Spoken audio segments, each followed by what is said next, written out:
akşamında yürüdüğüm yolun düşkünüyüm.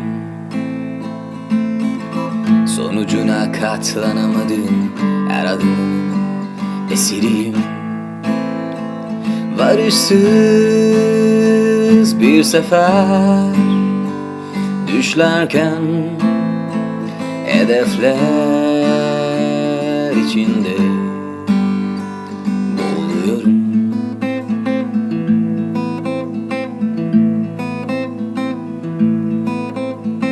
Sor yağmurlara, yol kenarındaki durakları siler mi?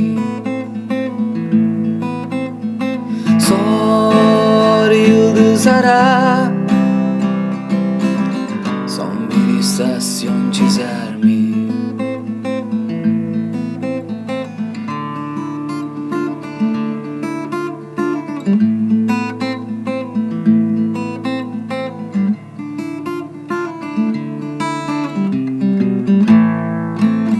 Kirlendim, çok yoruldum.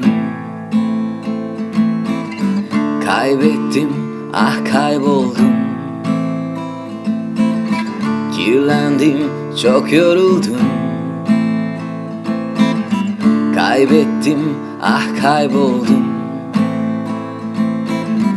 Bu yolda azaldım her adımda.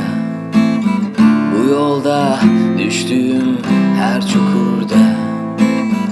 Bu yolda azaldım her adımda.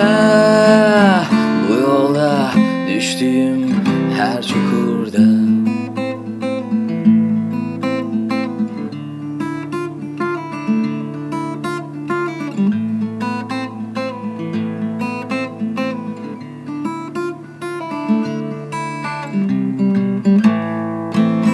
Bu oyunda kura çok basit. En başından kaybedensin. Koşmaya mecbursun ama düşmeye mahkumsun. Dağıtmak,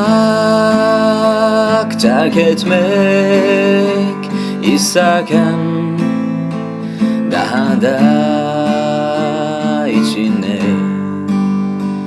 gömülürsün.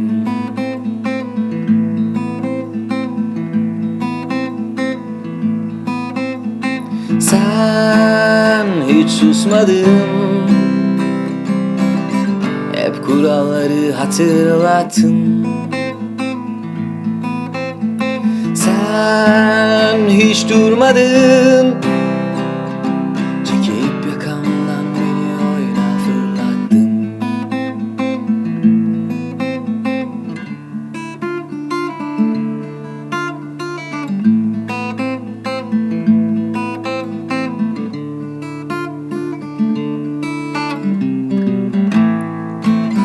Kirlendim, çok yoruldum.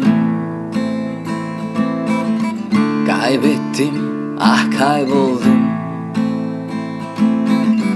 Kirlendim, çok yoruldum. Kaybettim, ah kayboldum. Bu yolda azaldım her adımda.